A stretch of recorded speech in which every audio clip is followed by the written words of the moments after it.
It is devastating to watch people go through this. It's scary, but it's also frustrating to see the reactions. You're implying that the government made a hurricane stronger to hurt its own country, the United States of America? And what would be the gain of that? If like, there's been people out there, if they have an Alexa, I don't know if you've heard that, and they've asked what caused Milton. Okay. You can go on there now. It's already predicted the number of deaths and the amount of, it's already predicted it. On a Google, it won't do that. If you ask it about Helene, it'll tell you the government actively used seed clouding. This is before Helene even happened. Why would a country want to have a hurricane be strong and hit its own country? Because they want to control certain places. And if you're looking at where the hurricane's going, it's a lot of red states. Warming, that's the global warming you have to worry about. Not that the ocean's going to rise in 400 years an eighth of an inch, and you'll have more seafront property, right, if that happens. I said, is that good or bad? I said, isn't that a good thing? If I have a little property on the ocean, I have a little bit more property. I have a little bit more ocean. And building of policies that will help the people of the U.S. who is going through climate change consequences. We have a chance, as a people that are part of democratic societies, to vote in people who will do something about climate change, who vote in people who are not going to believe in these crazy schemes or conspiracy theories, who want to criticize government policies to make them better to help the people later, not just to get into power, not just to take down a government, but to say, let's work together on this and let's help the American people. I have more respect for somebody who's not in power as part of a party that says, let's work together to make relief efforts better after these disasters, because we're going to see more of them, than somebody to come up with some crazy conspiracy theory and pass it out and make sure that misinformation is out there to like say, hey, you know what? Who cares? I want to be in power. You suck. You're cloud seeding. You're making the Republicans not vote because of this storm. You're controlling the weather. You're controlling the weather. This is like a scene out of like a Mike Myers movie. It's like Dr. Evil. Hey everybody, welcome back to another exciting episode of the How to Protect the Ocean podcast, the podcast where you find out what's happening with the ocean, how you can speak up for the ocean, what you can do to live for a better ocean by taking action. On today's episode, we're going to be talking about Hurricane Milton. We're also going to be talking about Hurricane Helene. These are both hurricanes that have passed through over the past couple of weeks through the southern Florida, middle Florida, I guess Gulf states like the western coast of Florida, and have produced a lot of damage, right? And with Milton, as it just passed by last night as of recording this, we were very fortunate that there wasn't the damage that happened that we first initially thought. Initially, like a couple days ago, even a day ago, it went from a Category 3 to a Category 5 quite rapidly. And then before it hit the Tampa region, which was bracing and evacuating, it went down to a Category 3. It passed over the entire state of Florida and then went to the other side. By the time it reached the other side, it was a Category 1. So there was some flooding in areas, but the damage wasn't as bad as it was predicted to be, which is a great thing. We got away with a lot. Let's be honest. You know, as a community, as a continent, you know, the U.S., the state of Florida, they got away with a lot. And although unfortunately people did pass away, the last time I heard it was about 9 that they're saying passed away. The damage and the amount of lives that were lost was minimized by the evacuation, by the lessened storm. But Hurricane 3, I've been through a hurricane that was a Category 3. That is scary. It is extremely scary to live through. I remember I went through Hurricane Juan in Halifax when I was living there with my now wife. We were okay because there weren't a lot of big trees where it was, but you know, in downtown Halifax where there were like older trees, you know, large trees, the pavement was just jackknifed because the trees and the roots had come up. The wind was so high that the city shut down for like 3 weeks, and that was devastating to the people in the city, to the city itself, and it was a standstill. with Hurricane Helene and Hurricane Milton coming through, there was a lot of damage just because it was two hurricanes, one a hurricane category 4 and the other one a category 3 in Milton. So the worry was that Helene was so devastating that, the category 3, if it was a category 5 especially, it would just compound the problems that was already there. However, it didn't seem to do that. Although there was a lot of damage, there were tornadoes in Hurricane Milton, a lot of tornadoes that caused a lot of damage as well. The wind caused more damage than what was expected as the flooding to cause, which was better than normal, I guess. It's still a lot of damage. It's still going to cost a lot. It's still, life-changing for a lot of people that had to go through it, that live there, that may not have insurance or is uninsurable. People who lost their homes that live in trailer parks because of the tornadoes and the winds. Other places that are vulnerable as well to high winds. Lost a lot, lost their livelihoods, like in terms of their homes and everything. And I don't know how they're going to get over that. It's going to be a very difficult thing. There are a lot of GoFundMes. There are a lot of ways that you can donate. One place I heard say, people, be careful in where you donate. If you can go through reputable organizations, that might be better, but just be careful because there are people who will commit fraud, so you just be careful with that. I want to go just to kind of cover that part because, when we cover episodes like this and we cover these hurricanes, I'm going to go into some stuff that I didn't like about some of the politics and what was said around these and I got some clips that I'm going to show you today around, the statements that are around these hurricanes.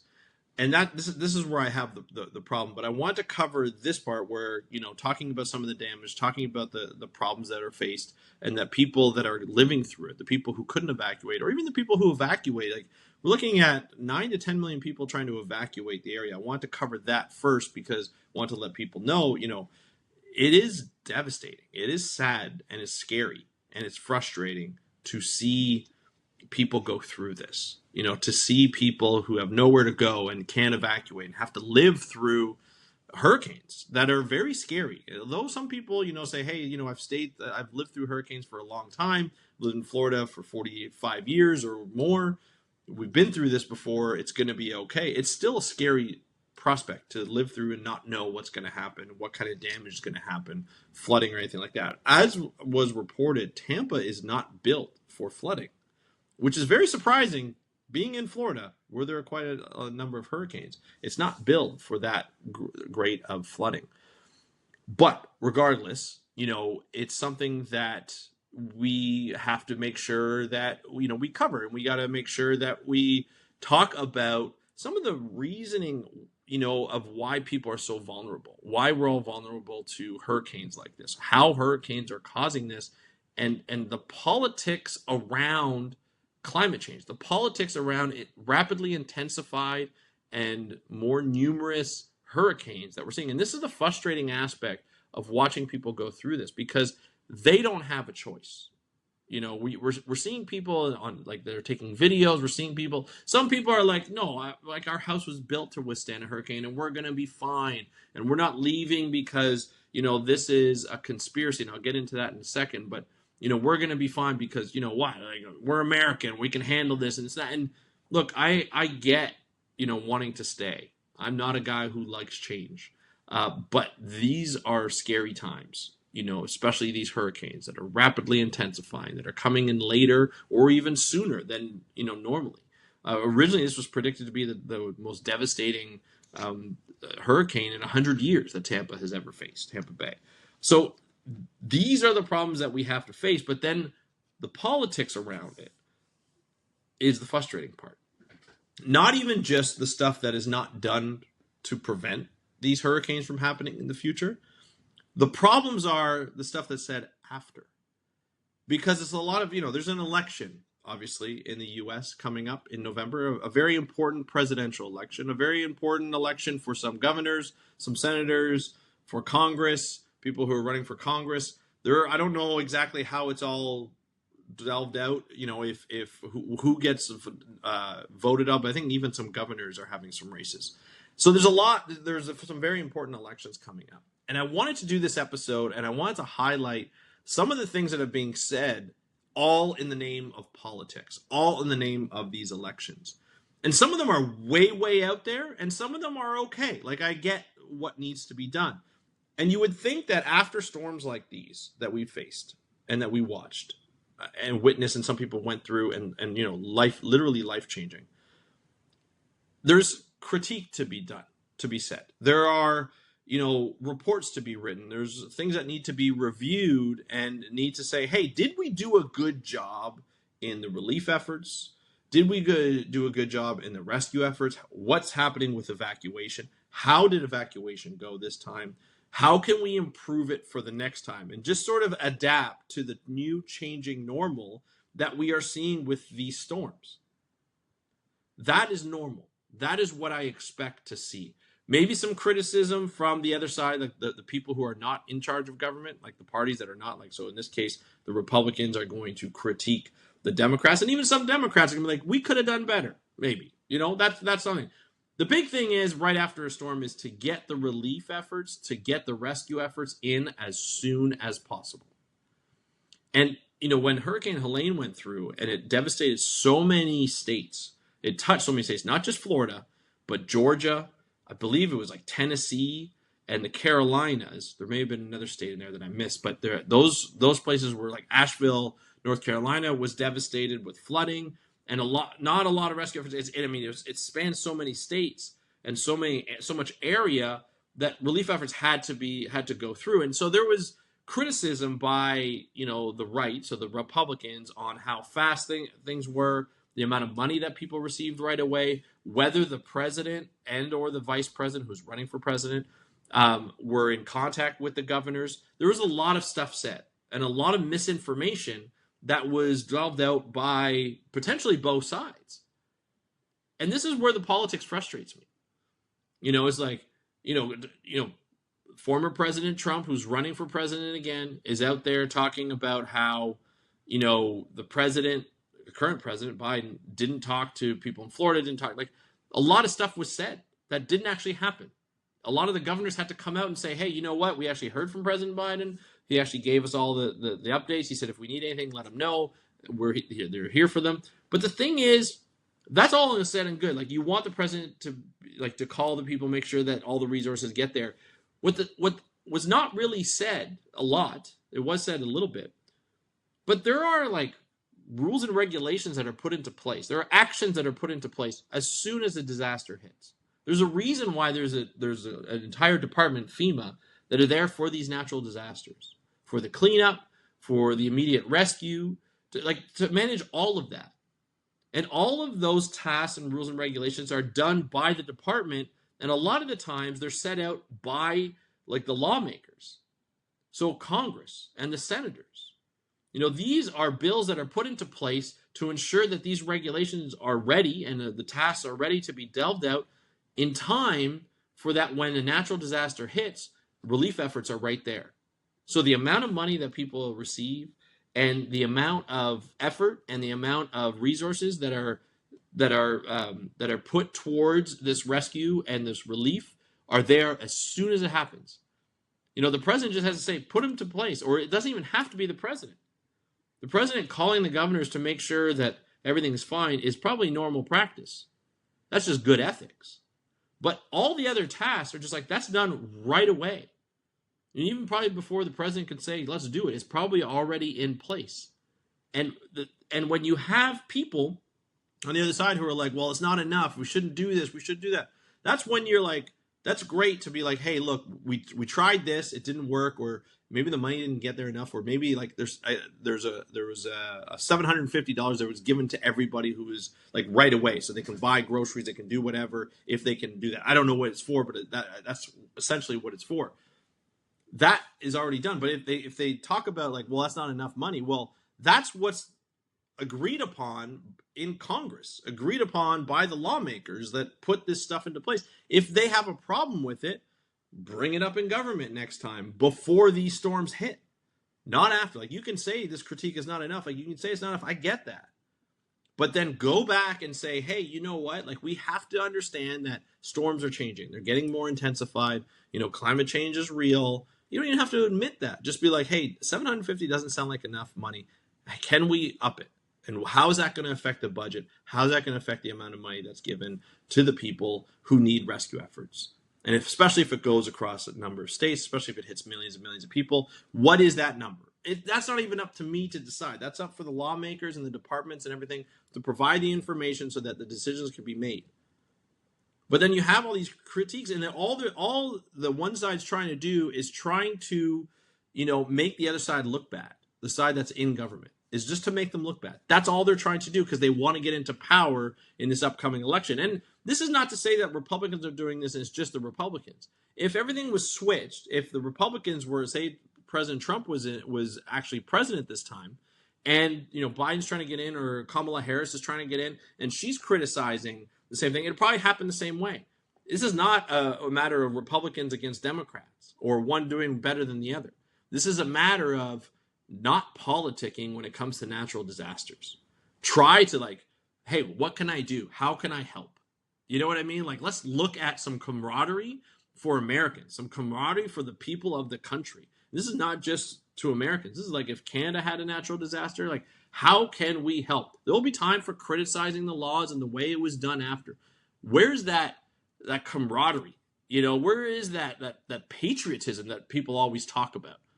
Right? To help the citizens. Both sides should be coming together to doing what they can. And there was that with President Biden and some of the governors that were Republican governors. And they came out and they said good things. They said, hey, he actually said whatever we need. There's that ability. We can have all of that. But there needs to be more of that. Because what I saw and what I heard and what made headlines were some people that are in Congress, I'm not going to name their name, but who said that, and put it out there, which is total BS and misinformation at its finest. It was basically the government, the government in power, Biden and his administration, is cloud seeding the storms to make them rapidly intensify so that the storm goes over Republican-dominated states and affects the voting for the future. I wouldn't be surprised if the Republicans lose the race, that is an excuse that is given. So imagine this, that the president itself and the administration would take the powers that be and the public servants and everything and cloud seed the storms to make them intensify more. It's not climate change, it's the government controlling the storms to make sure that Republican-dominated states are in disarray so when the election comes, they cannot vote. Imagine thinking that. It's not climate change that people have been talking about for the last 50, 60 years. It's the fact that the government doesn't want the election to go to the Republicans, so they're going to affect Republican states. And that was perpetuated over a number of news stations, over TikTok, over social media. And here's a clip just of somebody who is believing this stuff. This is not just me saying this. These are people who are saying this. It's the government controlling hurricanes. Here's that clip. This is absolutely insane for someone to think that. Not the fact that science and scientists around the world are saying climate change is bad, and the reason for the rapidly intensifying storms is because the ocean is so warm due to the climate warming. Right? That's the reason. It's said by so many people. And it got to the point that meteorologists who are out there working their butts off to make sure that people have the information that they need, because this storm is rapidly intensifying, we don't know when the evacuation orders are going to come. Hurricane Helene went from a Category 1 to a Category 4 in 4 or 5 hours. And so the big damage there was that people did not know enough to evacuate. Because a Category 1, Florida people will probably stay because they've lived through a Category 1 before. Category 4, those are pretty intensified winds. Are you looking at 100-mile-an-hour winds to 165-mile-an-hour winds? That's a big difference. That could cause a lot of damage, plus the flooding. Right? So these meteorologists are working their butts off. Some of them are even getting emotional on TV.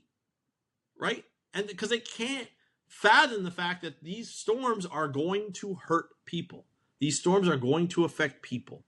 Meteorologists are there to help people prepare for the weather. And yes, they're not always right. The predictions, models, and stuff change. But they're out there online, doing what they can to give people proper information. And how do people respond? Some people are offering them are sending them death threats. Some people are giving them crap and harassing them and bullying them online. The fact that they're just trying to help people and inform people of the weather that is coming and what the preparation is and what to expect, they're saying, no, you're lying. You're just somebody for the government trying to get us and affect the way we're going to vote in the election. This is insane. And it doesn't help that people all the way at the top, like the Republican candidate, former President Trump, believes that sometimes having ocean property is good. So the fact that there's sea level rise says that, hey, more people are going to have ocean property. Right? So anybody who's on a coastline and the ocean and the sea level rises and the storm surge come up further and the ocean comes up further means a loss of land. Well, that's okay. You'll have more oceanfront property for everybody. That'll be good for real estate, which is false. It's actually bad. It's so bad. People will lose their property. They will lose their homes. And here he is, a guy who's going to be president potentially, is ready to make those decisions and say, hey, you know what? Climate change isn't that bad. Even if it is, if there's sea level rise, it's okay. People have more oceanfront property. Who's going to have more oceanfront property? Who's going to be able to afford to live there? And who's going to be able to afford to realize that they can't live there and they can't sell their property when sea level rise does hit and ocean storm surges hit and they lose their homes? Only the rich are going to be able to, like, you know what? It's okay. I can afford it. I have 4 other homes.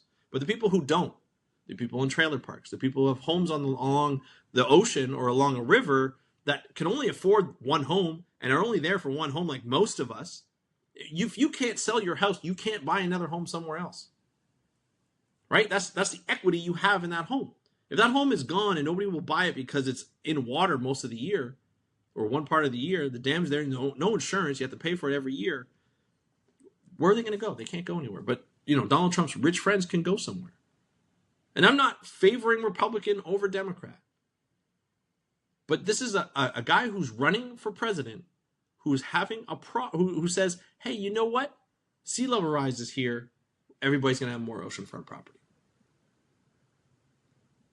It doesn't make sense.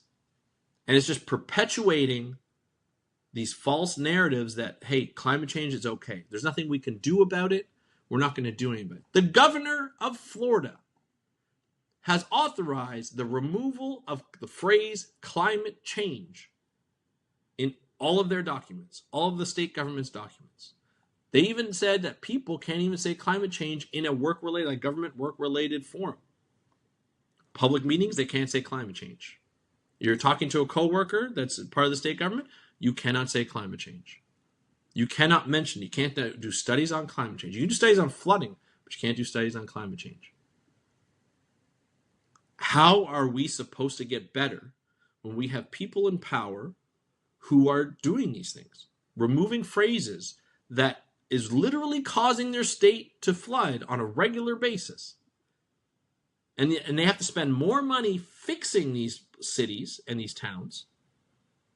And then the people who live there are devastated, potentially lose their livelihoods, potentially lose their homes, are in debt because they can't afford to buy another home because the insurance isn't going to give them any money. Like, where is all this money coming from? How are we paying for this? How are the taxpayers of the U.S. paying for this? This is what happens when you have politicians in place who are not doing anything about what is real, what is actually happening, how the changes are happening. They see it, they don't believe it, and they go against what everybody's saying. Just because they say people are overreacting. These scientists aren't real. It's not actually agreed upon by 97% of scientists, which is BS. Such BS. And it's costing people lives and their homes and their livelihoods. In capitalism at its finest, you see people trying to fly out to get out because the driving is so difficult that flight tickets for flights out are getting higher and higher and higher as the storm approaches. So normally what would cost you $200 to fly out to a different state, the closest state that is not going to be affected, it's like $1,200, $800, $700, $1,200. There's people who are showing what the prices would be. They're gouging.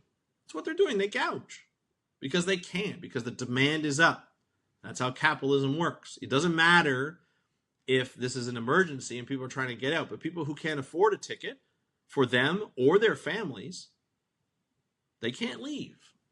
And now they're at risk of, being harmed in a storm that could have been a Category 5, even a Category 3, which is still scary.